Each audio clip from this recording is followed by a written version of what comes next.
DB dress ചെയ്യുമ്പോഴേ ഏറ്റവും കൂടുതൽ ഉപയോഗിക്കുന്ന ഒരു സാധനമാണ് ഈ കേബിൾ ടൈ. ആൾക്കാർ ഇത് വായി ഇങ്ങനെ വെച്ചിട്ട് കടിച്ചു ഉപയോഗിച്ച് ഇങ്ങനെ ഒരു എളുപ്പത്തിന് വേണ്ടി ചെയ്യുന്ന ഒരു സംവിധാനമാണ്. ഈ സാധനം ഇതിനകത്ത് PFAS എന്ന് പറയുന്ന സാധനം അടങ്ങിയിട്ടുള്ളതാണ്. എല്ലാത്തിലും ചില തൈകൾക്ക് ഉണ്ട്.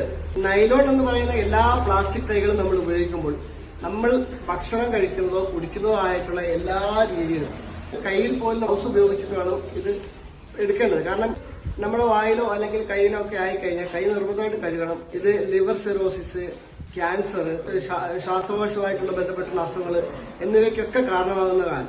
നിങ്ങളുടെ ആരുടെയെങ്കിലും കൂട്ടുകാർ ഇങ്ങനെയൊക്കെ നമ്മൾ കടിച്ചിട്ടൊക്കെ ഉപയോഗിക്കുന്ന ആൾക്കാരുണ്ടെങ്കിൽ അവരോട് നിർബന്ധമായിട്ട് പറയണം അങ്ങനെയുള്ള പരിപാടി ഒഴിവാക്കുക. കാരണം ഒരുപാട് അസുഖങ്ങൾക്ക് കാരണമാണ്. കൂട്ടുകാർക്ക് സംശയം ഉണ്ടെങ്കിൽ ആ കേബിൾ ടൈ വായിലൊന്ന് വെച്ച് നോക്കുമ്പോൾ ചെറിയ കയ്പ് കാണാമല്ലോ. അത് ഈ അസുഖത്തിന് കാരണമാകുന്ന ഒരു പദാർത്ഥമാണെന്നാണ് അറിവുള്ള ഒരാൾ പറഞ്ഞു വന്നത്. ശരിക്കും ഞാനും അപ്പോഴാണ് ഇതൊക്കെ അറിയുന്നത് തന്നെ. കൂട്ടുകാർ മറ്റുള്ളവർക്ക് എത്തിക്കണേ.